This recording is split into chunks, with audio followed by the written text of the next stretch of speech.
बघायला आलो की गावामध्ये कसं लोक राहतात। मग शहरांचे लोक जे हे बसले ना माझ्या बरोबर जे आले त्यांना याचा एबीसीडी म्हणजे प्रथम अक्षरचा ज्ञान नाही आहे।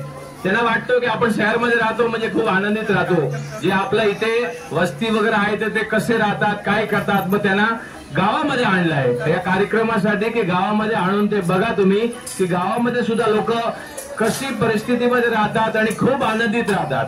तर ते हा कार्यक्रम आपण एक सर्वप्रथम इथे एक पत्रकार अरुण ठाकरे आलाय का?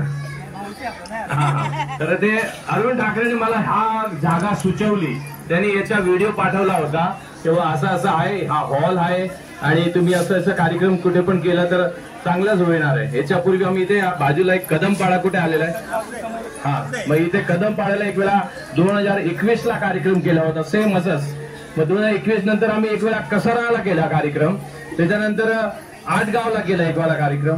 तर एक वेळा आता हे अरुण साहेब ठाकरे, हे ठाकरे साहेब आणि ते विठ्ठल देशमुख साहेब यांनी आम्हाला समजवलं की बाबा असं इथे या गावामध्ये खरोखर तुम्हाला जे हवे ते मिळतील, म्हणजे जे तुम्हाला जे गरजे आहे। मला असं वाटलं की जिथे काही पोहोचत नाही आपण त्या जागेवरती पोहोचून आपण कार्यक्रम करावा। मग तो कार्यक्रमासाठी मला जेवढे पण माझे सहभागी आहे, जे माझ्या बरोबर आलेले माझे मित्रमंडळी